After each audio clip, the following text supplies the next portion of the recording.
We live in an era marked by impressive technological advances, but also by profound spiritual emptiness. A time when humans seem to have conquered the world, but have distanced themselves from their soul. Faced with this reality, Pope Leo XIV has raised his voice not only as a spiritual leader, but as a sentinel, someone who sees from afar, discerns the present time, and announces what many prefer to ignore. In this video, we have gathered 10 prophetic warnings about humanity, pronounced and lived by Leo XIV as urgent calls to conversion, vigilance, and hope. If you feel that something needs to change in your life, in the church, in the world, stay with me until the end. Subscribe to the channel, like this video, and share this message. It doesn't bring easy answers, but points to the only safe path, Christ. Let's begin. Warning. 1. Humanity is forgetting God and losing itself. Pope Leo XIV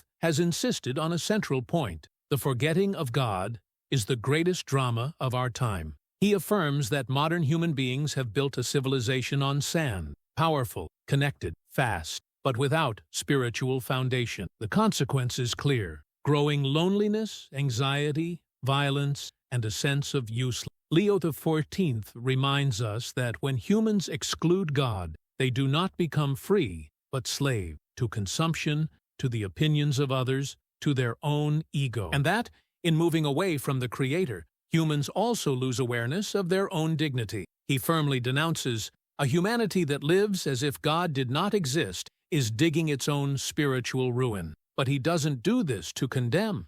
He does it to awaken. His goal is not to accuse, but to light a flame. It is an invitation to reclaim faith as the axis of existence, not as a cultural ornament. This warning calls us to ask, have I placed God at the center of my life? Or has he become merely a symbol, a vague idea, a Sunday ritual? Have I educated my family, children, friends, siblings to live in the presence of God, or to follow the logic of the world? The Pope concludes with hope.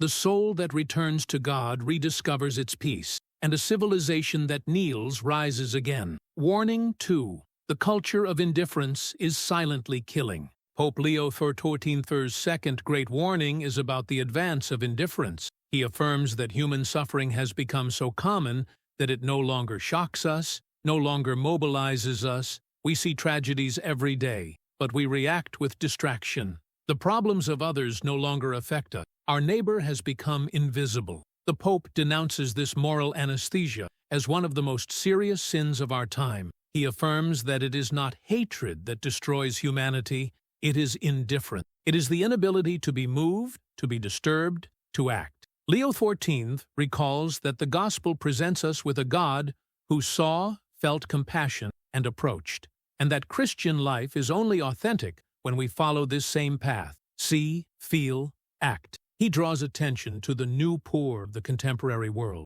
those abandoned in urban peripheries, forgotten elderly, purposeless youth, those who suffer in silence within their own home. Indifference to these realities is, for him, an omission that cries out to heaven. This warning invites us to reflect. Who are the invisible ones around me? Whom have I failed to see because I am too busy with my own life? Does my faith move me to compassion or settle me into distance? The Pope is direct. Indifference is the antithesis of love, and where there is no love, God is not present. These first two warnings, the forgetting of God and the advance of indifference, are not just social analysis. They are spiritual signs, signs that something essential is being lost, that we need to return to the essential before it's too late. That conversion is not a devotion proposal, but a vital, urgent. Pope Leo XIV doesn't speak only to practicing Catholics. He speaks to the human soul. He calls for a recovery of consciousness,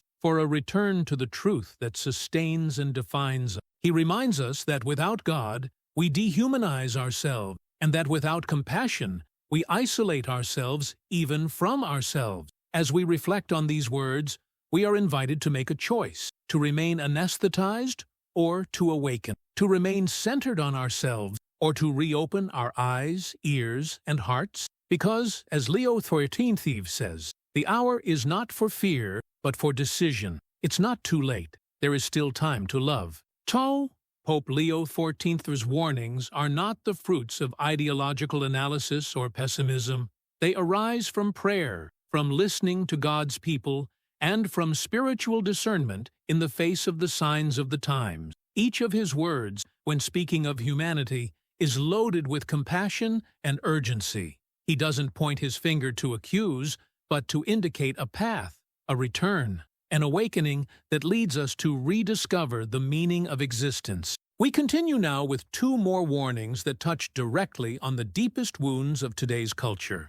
Warning 3. The idolatry of progress is destroying interiority. Pope Leo XIV warns that we live in an era where doing has replaced being. Humanity is intoxicated by technical progress, by the cult of productivity, by the worship of everything that is new, fast, and efficient. But in this process, we have lost silence. We have lost recollection. We have lost contact with our interior. He observes that the human soul is becoming increasingly superficial, subjected to constant stimuli, incapable of meditating, contemplating, listening to itself. And he affirms that when we don't cultivate our inner world, our faith withers, our decisions become mechanical, and we lose the ability to discern what truly matters. The Pope denounces that the idolatry of progress has generated a distracted, hurried spirituality without depth, and that the price for this is extremely high. A generation of tired, anxious people with an appearance of success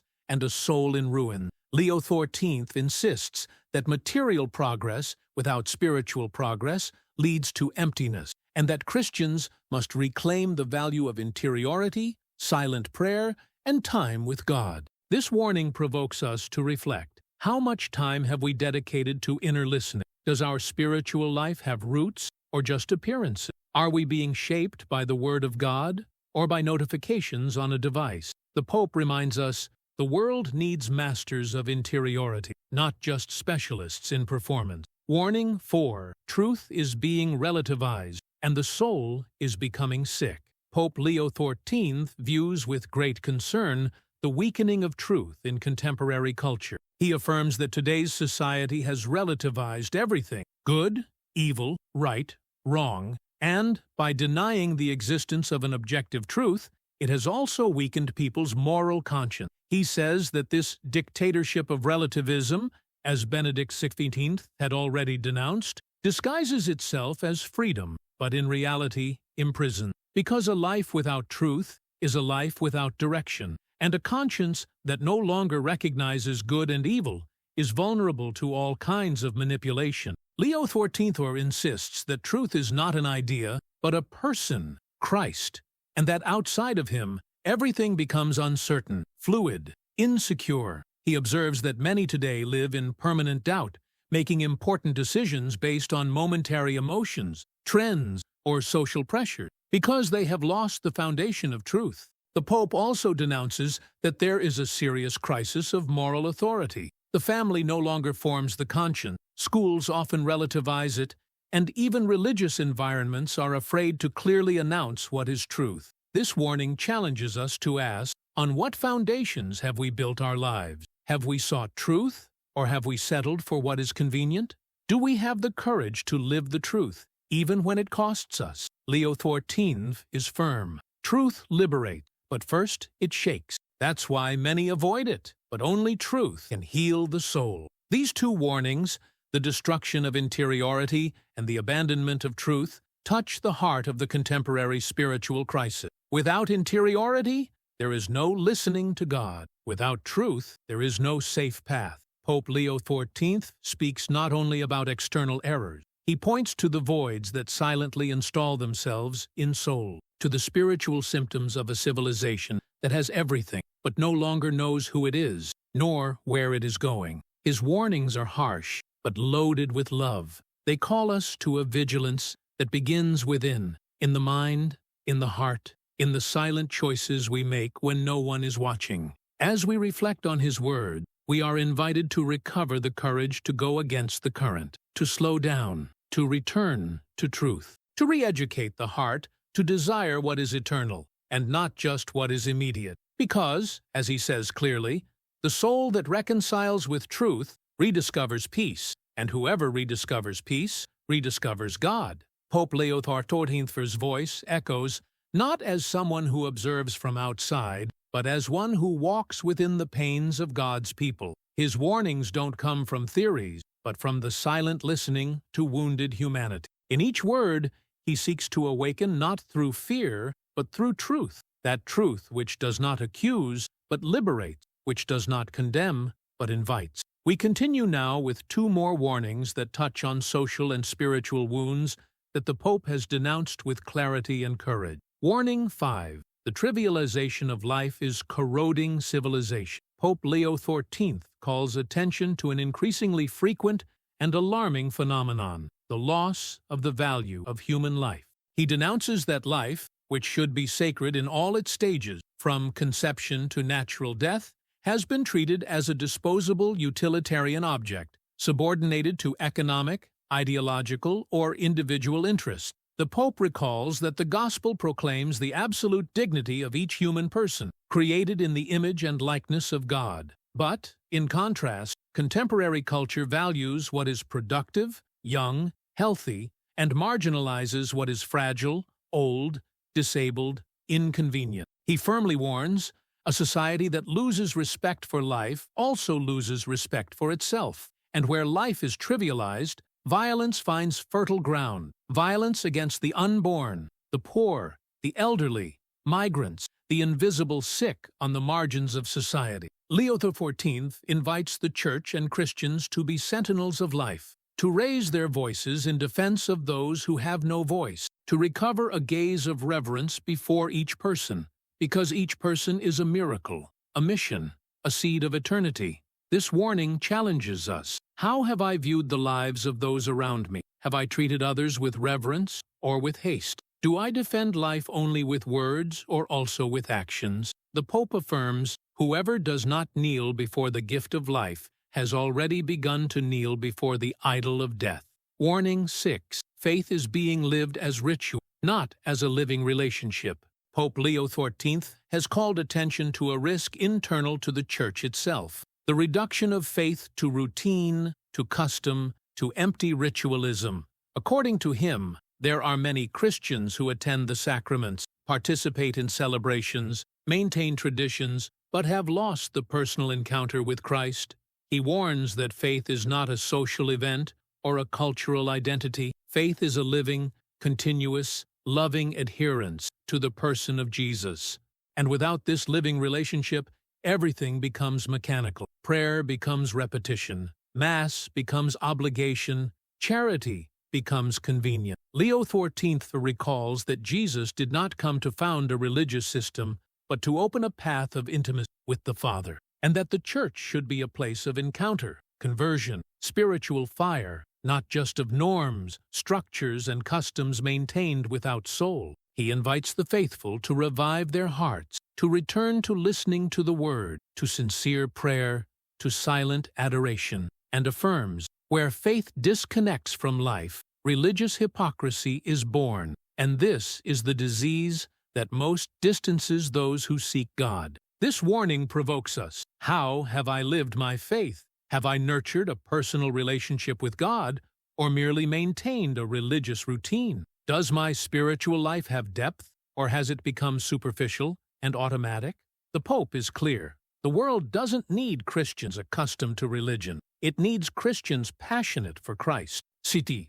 These two warnings, the trivialization of life and faith reduced to ritual, reveal, once again, the essence of the spiritual crisis that Pope Leo XIV wants to heal. When life loses its value, we lose our ground. When faith loses its soul, we lose heaven. The Pope speaks to each person's conscience. He doesn't propose only institutional changes, but profound personal conversions. For him, only a living church can heal a wounded humanity, and only Christians truly touched by God can rekindle the light in the world. As we reflect on these words, we are called to revise our attitude, reorder our priorities, rekindle our zeal for life and for the gospel. Because, as he says with a firm and serene voice, the world will be saved not by strategies or statistics, but by hearts inflamed with love and faithful to truth. Each new warning that Pope Leo XIV offers to humanity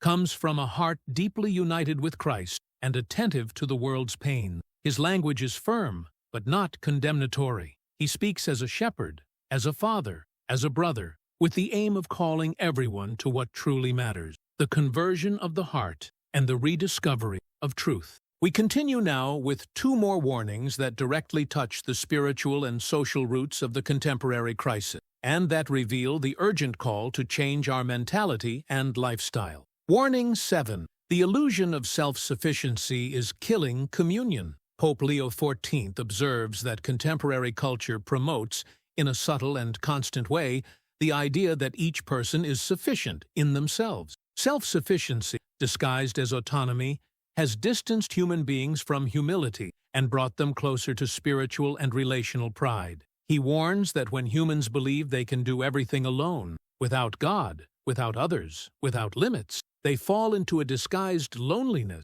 and begin to despise the value of communion. The Pope affirms that Christian life is, by definition, life in relation. We were created to love and be loved, to depend and be sustained, to live in communion and not in competition. But modern individualism, by elevating the I as an absolute criterion, generates division, conflict, silent ruptures, even within families, communities, and the Church itself. Leo XIV draws attention to the fact that this self-sufficiency not only wounds human bond, it also prevents the experience of filial dependence before God. Many today have difficulty praying, trusting, opening up, because they believe they must control everything, solve everything, understand everything on their own. This warning challenges us. Have I lived with a spirit of communion or isolation? Have I cultivated true bonds or just superficial relationships? Do I have difficulty depending on God and others?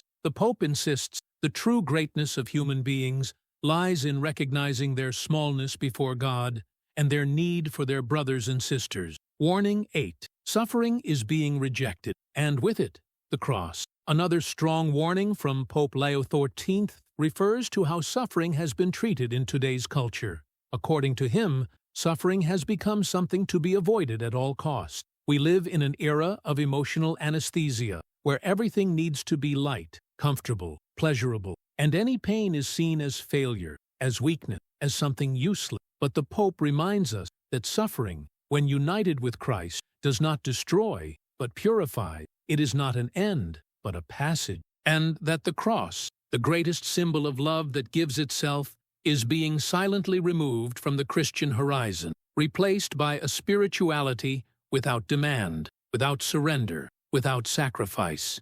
He warns, a faith that does not embrace the cross is not the faith of Jesus, and recalls that the greatest saints were not those who fled from suffering, but those who lived it with meaning, with courage, and with love. Leo XIV does not romanticize pain. He knows that suffering hurts, tires, humiliates, but he also knows and witnesses that there is a presence of God that is discovered only in tears, and that there is a strength that reveals itself only when everything else fails. This warning calls us to reflect. How have I dealt with pain? Have I sought to flee from it at any cost?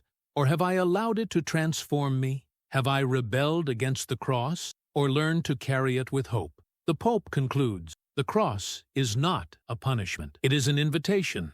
The cross, when embraced, becomes a bridge. These two warnings about self-sufficiency and the rejection of the cross deeply expose the silent deviations that distance us from the authentic gospel. Without humility, there is no communion. Without the cross, there is no resurrection. Pope Leo XIV calls us to rediscover the path of trust, surrender, sharing, vulnerability. He invites us to abandon the illusion of control, to accept trials as part of sanctification, and to allow suffering to be redemptive, not destructive. Because, as he says with clarity, the strength of Christians is not in avoiding pain, but in knowing to whom they offer it. As we reflect on these words, we are invited to descend from the pedestal of self-sufficiency and to climb, with faith, the mount of the cross. It is there, and only there, that the soul finds its true value. Throughout his mission as the successor of Peter,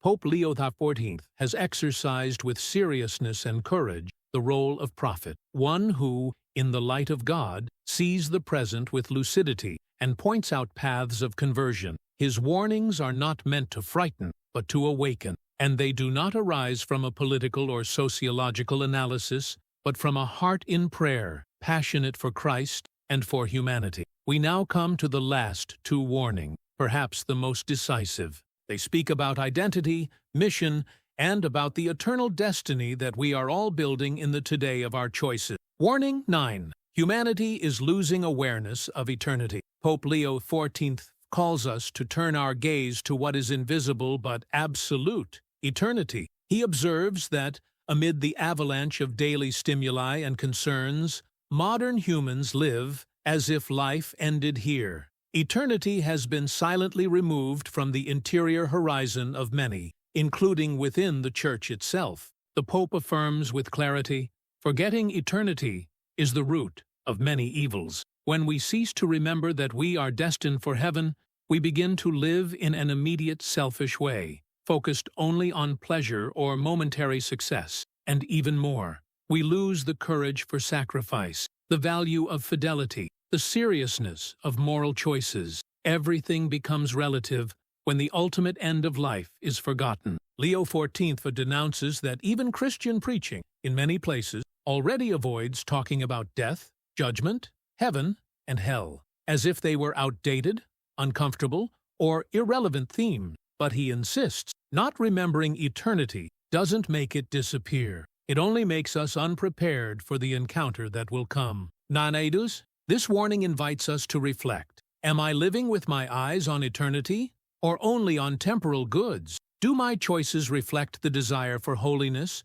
or the search for immediate satisfaction? The Pope concludes, eternity doesn't begin when we die. It begins when we decide to live for God. Warning 10. The Church will only be salt of the earth if it is different from the world. In his final warning, Pope Leo XIV speaks directly to the Church, bishops, priests, laity, religious. He affirms that the mission of the Church in the world is not to be just another institution, but to be a visible sign of the kingdom of God. And this is only possible when the Church lives, thinks, and loves differently from the world. The Pope observes with sadness that, in many contexts, the Church has allowed itself to be shaped by the logic of power, popularity, convenience. It has sought to please more than to announce, to adapt more than to transform. And he warns, when the Church tries to be accepted by the world at any cost, it loses its strength. The salt loses its flavor. Leo XIV is not calling for rigidity, but for authenticity, not for the condemnation of the world, but for fidelity to Christ. He insists that the Church must be poor with the poor, holy among sinners, prophetic in the face of injustice, merciful in the face of wound, but never diluted, never indifferent, never lukewarm. This warning deeply challenges us. Have I lived my faith with clarity and witness, or have I preferred to adapt to be accepted? Have I defended the truth with charity, or have I remained silent for fear of confrontation? The Pope concludes with strength. The Church that does not disturb the world with its light is allowing darkness to advance. These last two warnings about eternity and the identity of the Church close this itinerary with a clear call to coherence and decision. Remembering eternity makes us live with more depth. Being a different Church makes us light amid shadows. Pope Leo XIV does not present us with an easy path, but a true one. He does not offer us cheap comfort, but profound conversion, because he knows and reminds us that the mission of the Church is to form saints, not to please audience. As we reflect on these 10 warnings, we are invited to take a position, to set aside what puts us to sleep, and embrace what awakens us, to live each day with our eyes on eternity and our feet on the mission. Because, as he says in one of his strongest homilies, the world doesn't need lukewarm Christians, but inflamed hearts. It doesn't need beautiful speeches, but holy lives. It doesn't need a comfortable church, but a church crucified with Christ, to later rise with him. May we today, in the face of these warnings, kneel down, ask for light, ask for courage, ask for conversion. And may we, when we rise, decide to love, serve, and live with fidelity to God, while there is still time.